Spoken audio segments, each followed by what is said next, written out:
Hey, have you heard of Plickers? It's an awesome program, web-based and Android and iPhone based that you can use for assessment tools in your classroom. Now, because there's two versions, the free version and the paid version. The free version that we have right now, you can only use 5 questions, but it works so awesomely. So I'm going to show you some tips, tricks, and highlights on how to use Plickers as an assessment tool in your classroom.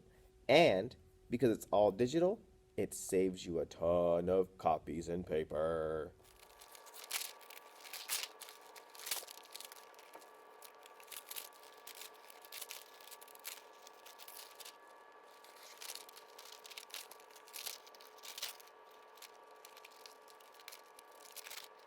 All right, right now we're loading in some questions into our Plickers app so that we can have students use the cards in the classroom.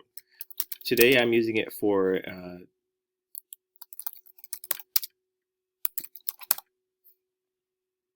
instrument families. So it's like a four corners version of the game. Here we have the harp. So let me type in my options: strings, woodwind, brass, percussion, and of course the harp is a string instrument, so make sure you select strings. And then let's go add another question.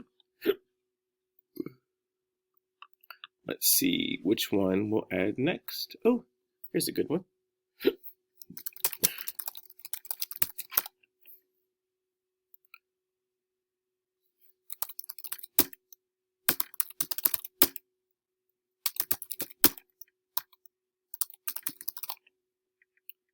Brass instrument, I spelled brass wrong.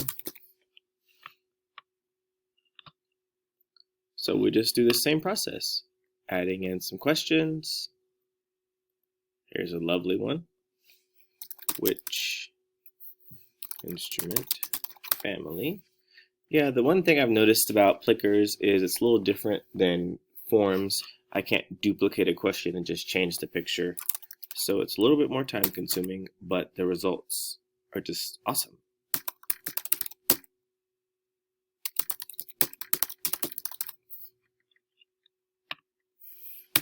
Timpani is a percussion instrument.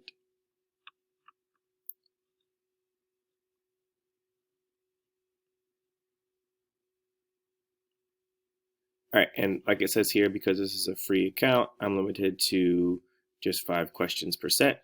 But, you know, it's a pretty good assessment because we're identifying the strings family, brass family, percussion family, and the oboe. All right, we are getting ready to start our Plickers assessment.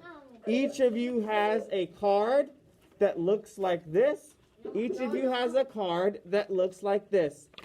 If you look at your card, the first thing you should see is a number. Put your finger on the number. 17. All right. The number is assigned to you so that when we use the app, it will give you your score of your responses. Next, around the shape that you have, there are 4 letters. Around the shape that you have, there are 4 letters: A, B, C, and D. When it comes time to share your response, if the answer choice is A, you're going to find A and hold your card so that A is the right way up. If your choice is going to be B, you will hold your card so that the B is the right way up. If your choice is C, you're going to hold your card up so that C is the right way up. And if your choice is D, you're going to hold your card so that the D is the right way up. Do you understand? Yes. All right, so that was just a quick little overview of how to create your questions in Plickers, what Plickers is about, and how it looks when you're giving your students directions. Again, each student will have a card. Looks just like this. You download them right from the site once you make your account. Print them, cut them out. I laminate them for continuous use. But then when you import them, you can even import them from Google Classroom, so you don't have to type everybody's names in if you have a Google Classroom if you're virtual. But once you've got all the names in, it assigns them a number. So then on each card, their number is assigned to their name. And then when it's time for them to respond to that question, they simply need to choose, if the answer choice is B, They will hold it up so that B is the right way up, like I showed in the directions. Holding it up this way, they're choosing that C is the choice because C is the right way up. This way, D is the choice because D is the right way up. And this way, A is the choice because A is the right way up. Also remember that when you're scanning, you want students to hold it either in front of their face or right in front of their chest on the white part of the card, because if they're covering it up like this, the scanner won't pick up their code.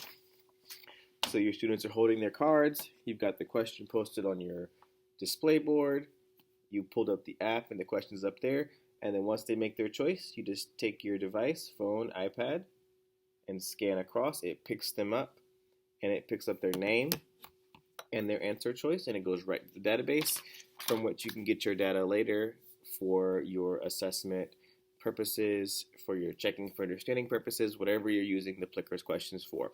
Again, remember the free version only gives you the option for 5 questions now. It used to give you more, but we only get 5 questions now. But it's still a great tool to use as a free resource in your classroom.